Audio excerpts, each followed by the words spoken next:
and give you a little stamp that she hugged you.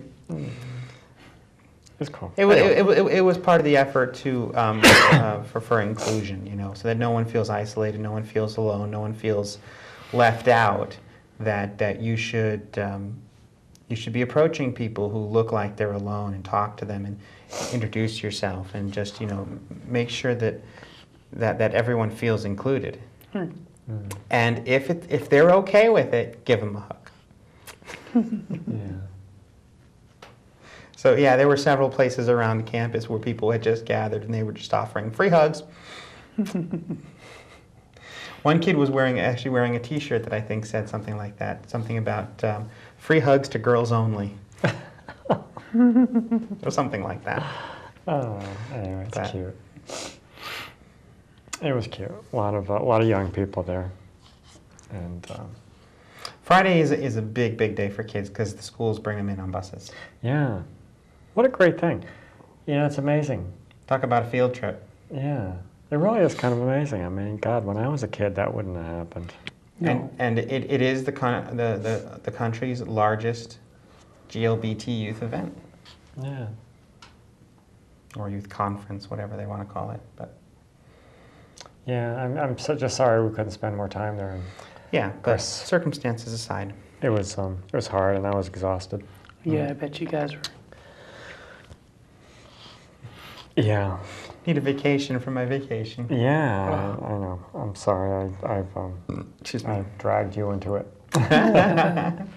But yeah, it is exhausting, and I just kind of crashed last night. And after the closing, I sort of went home and sort of fell down and went to sleep for a long time. But I kind of needed that. Because it's crazy. The moving is crazy, but the closing was fun. The new homeowners seem very running papers around a table and everybody signing stuff, and then all of a sudden checks are being thrown around the table. Yeah, it's like sign your name till you can't write anymore. It's like sign this, sign this, sign this, sign this. It was cool. But anyway, so we had a good time, and. As good a time as you can have sitting in a room with three lawyers and a realtor. Yeah. Do they know about the ghosts? They do now. We're not talking about that. But it was a good, yes. Well, it was, of course, my attorney is Yona Gregory, who's a sweetheart, and it's always nice seeing her and talking to her. And she's so petrified of coming on this TV show that we told her she had to get her father to come on instead. Yeah. So, but anyway, yeah, we're hoping that. So would it'd be a bad thing, you know, to tell everyone that Yona Gregory is really shy and doesn't want to come on TV, but she's a brilliant lawyer and you should go seek her out? No, this probably wouldn't be. But anyway, we're in trouble now. But yeah, anyway. She did say she was going to watch. So anyway, if you're watching, hi. But anyway, it was a good time, and it was one of those things. It's been sort of it's closure for me. You know, it's been a sort of a long time coming, and it just sort of it was something that needed to happen, and it's a huge relief. Yeah. Now that it's done, because it was just weighing so heavy on me. But anyway, we actually have a phone call. I'm a little afraid of this one. Good evening, NLC Trans. You're on the air. Hi. Hi. Ballista? Yes. A few weeks ago, you mentioned that you had a daughter. Yes, I do. Because there's an echo when you call in, I'm going to say what I have to say and then hang up and listen. Okay. You originally were her dad. How does she refer to you now?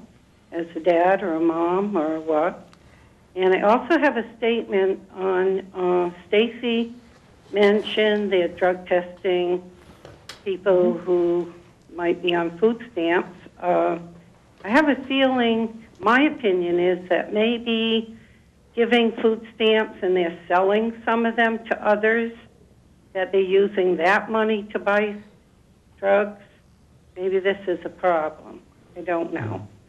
I love watching you people. I learn something new every week.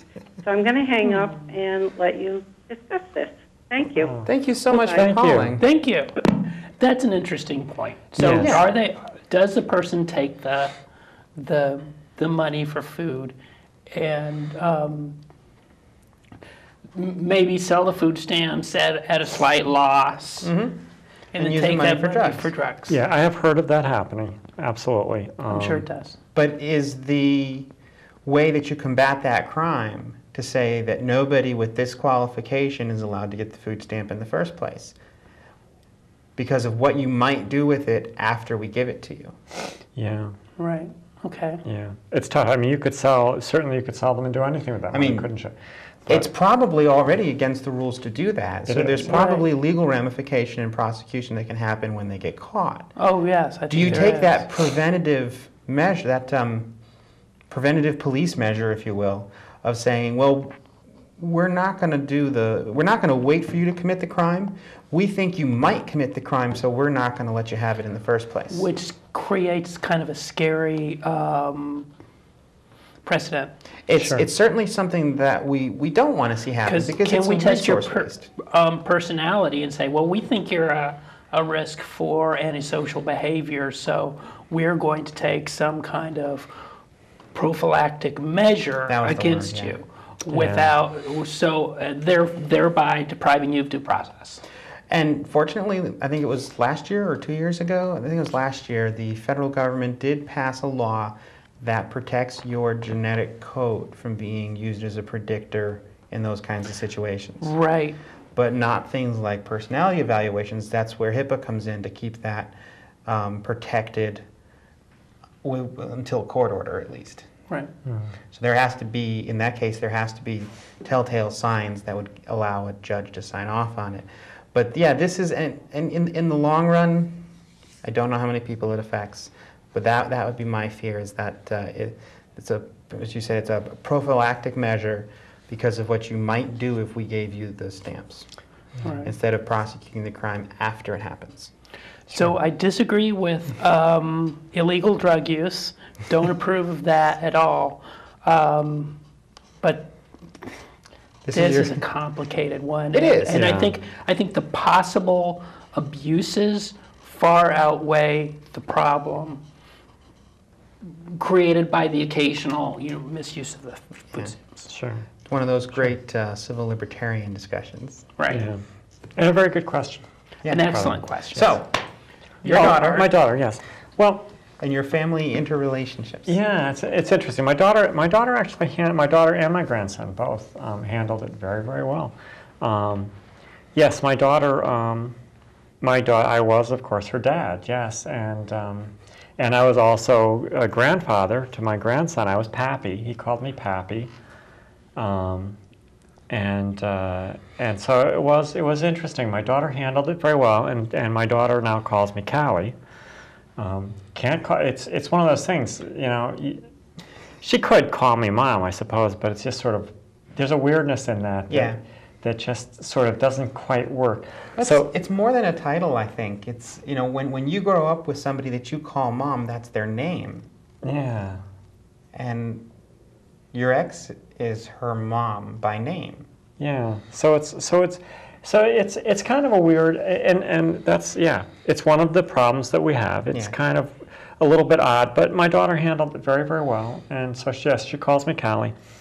And she handled it very well. She's okay with it. In fact, one of the interesting things that she has done is she stopped celebrating Father's Day with me and now celebrates Mother's Day, which is so. I mean, she's shifted in that direction, but the calling me Mom, and that's cool. It strikes me as she's recognizing that gender role, but it feels like more than a title. Think about my own parents. The title Mom and the name Mom Right. are so closely, that, yeah. And my grandson handled it exceptionally well too, and he Go ahead and tell the story. I love when you tell the story. oh, the story, yeah. My grandson. Okay, so my grandson was